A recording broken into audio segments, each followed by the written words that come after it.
और इतिहास का निर्णय हमेशा उसके पक्ष में गया है जो शक्तिशाली था। अगर ऐसा होता तो दिल्ली में बाबर रोड होती है, बाबर रोड है लेकिन राणा सांगा रोड नहीं है, क्योंकि बाबर आया, विजयी हुआ, राणा सांगा हार गया। का पार्ट लगती हैं, उनसे आप हतोत्साहित नहीं होते। और वो लड़ाई न मैदान जंग में लड़ी जाती है, वो लड़ाई ना न्यूक्लियर लड़ाई है, न तलवार की लड़ाई है, न टैंकों की लड़ाई है, ना वो छद्म युद्ध की लड़ाई है। वो लड़ाई है अपने अंदर की लड़ाई। एक पहला निर्णय करना पड़ता है, और अगर वो निर्णय आपने गलत किया या न किया तो बाकी जीवन की सारी लड़ाइयां तो आपको लड़नी ही पड़ेंगी, आप चाहे चाहे नहीं चाहें। ये दूसरी बात है कि आप किस चीज की लड़ाई लड़ेंगे, लेकिन उस लड़ाई के अंदर आपको विजय मिले या न मिले,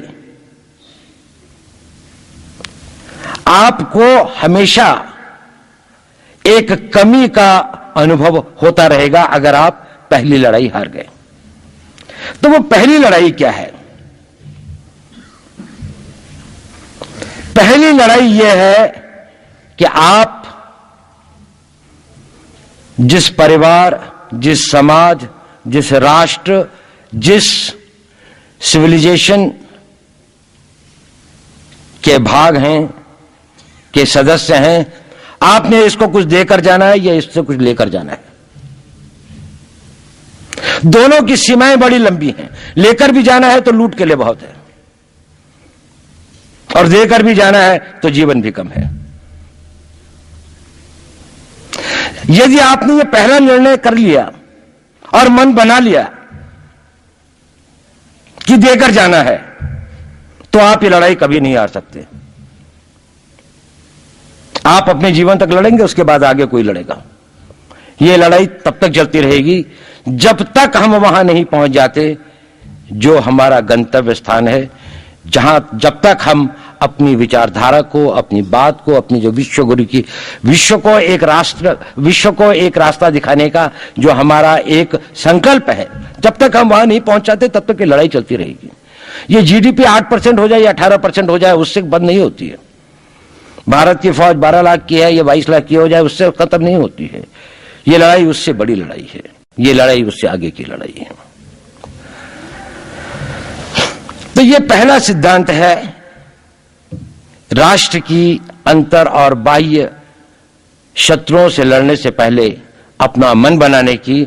और मैं आप सब लोगों से पूछता हूं, क्या आप लोग यहां पर यह मन बनाने के लिए, यह प्रतिज्ञा करने के लिए तैयार हैं कि आप जिस परिवार के, जिस समाज के, जिस सभ्यता के और जिस राष्ट्र के होने वाले सपूत हैं या सपूत हैं जिसके, आप इसको कुछ देकर जाएंगे?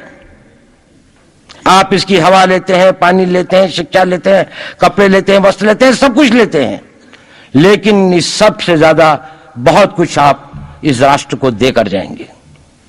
लेना तो है, पर इसीलिए लेते हैं ताकि सक्षम हो सकें, शक्तिशाली हो सकें, इतने मजबूत हो सकें कि देने के लायक अपने आप को मजबूत कर सकें। आप लेते हैं अपने आप को शारीरिक रूप से शक्तिशाली बनाने के लिए, आप लेते हैं अपने आप को मानसिक रूप से शक्तिशाली बनाने के लिए, आप ज्ञान लेते हैं अपने आप को आत्मिक रूप से शक्तिशाली बनाने के लिए।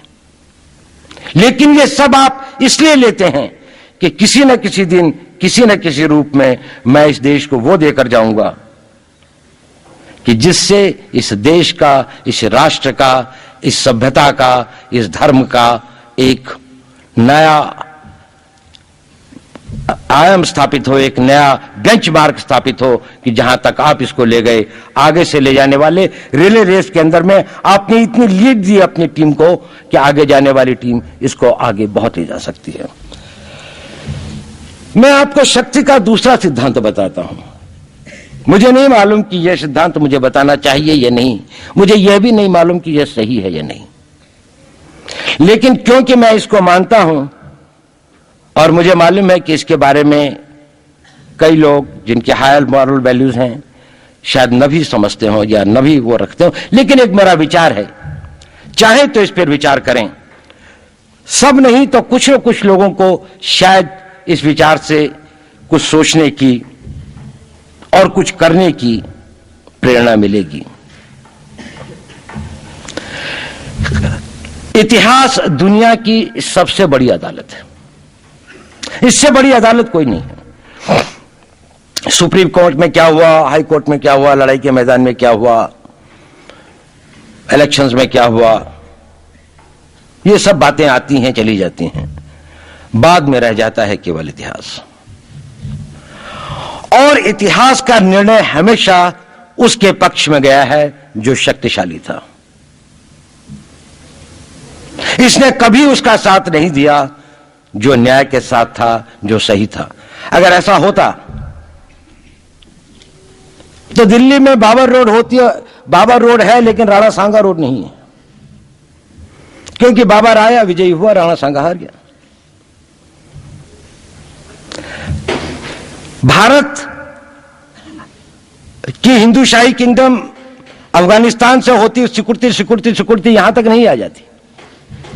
हमने किसी पर आक्रमण नहीं किया, हमने किसी के जीवन मूल्यों को नष्ट नहीं किया, हमने किसी के धर्म ग्रंथों को और धर्म स्थानों को नष्ट नहीं किया। शायद हम न्याय संगत थे, शायद सत्य भी हमारे पक्ष में था, लेकिन शक्ति हमारे साथ नहीं थी। इसलिए इतिहास ने हमें उसकी सजा दी। इतिहास ने हमेशा उनको सजा दी जिन्होंने विचारों को कर्म से और न्याय को शक्ति से अधिक महत्व दिया। अब मैं ये नहीं कह रहा हूं कि उसको उसकी तिलांजलि कर देनी चाहिए, यह नहीं है कि न्याय का अपना महत्व नहीं है, लेकिन यदि कॉन्फ्लिक्ट ऑफ इंटरेस्ट हो तो शक्तिशाली बनना ज्यादा आवश्यक है। भारत धर्मगुरु भी तभी बनेगा जब एक शक्तिशाली भारत का निर्माण होगा। जिन लोगों ने भारत के ऊपर आक्रमण किया, भारत के ऊपर राज किया, इस प्रकार से राज किया कि राज करते वक्त, जाते वक्त अपने गुलामों से कह दिया कि तुम राज कर लो, हम तो जा रहे हैं, तो यहां पर गुलाम वंश भी बन गया। अगर हम लड़ाई के वॉरफेयर के उसूलों से देखें कि किसी भी राष्ट्र की जो कॉम्प्रिहेंसिव स्टेट पावर होती है, किन चीजों से वो लड़ाई लड़ता है, जिसको हम कहते हैं कि ये शक्तिशाली है और दूसरा शक्तिशाली नहीं है, क्या वो अवयव होते हैं उसके, क्या घटक होते हैं उसके। तो भारत के पास जनशक्ति, धन शक्ति, ज्ञान की शक्ति, टेक्नोलॉजी की शक्ति, और जिन लोगों ने आक्रमण किया उनकी शक्ति को अगर हम ये देखें तो शायद 1 और 1000 का अनुपात भी नहीं होता।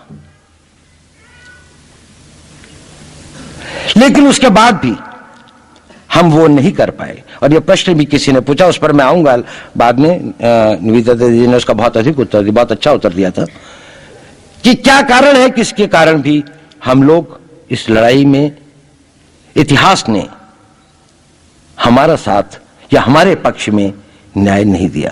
क्या कारण है कि कश्मीर में हम लड़ रहे हैं, जिन्होंने हमारे ऊपर आक्रमण हो रहा है, हमारे ऊपर बाहर से लोग आकर वायलेशन हमारे बॉर्डर का करते हैं, इन्फिल्ट्रेटर्स हमारे यहां आते हैं, जबकि पूरा का पूरा कश्मीर भारत का भाग है, अभिन्न भाग है। कानून के अनुसार वहां के राजा ने यह हस्ताक्षर किए, हमें दिया।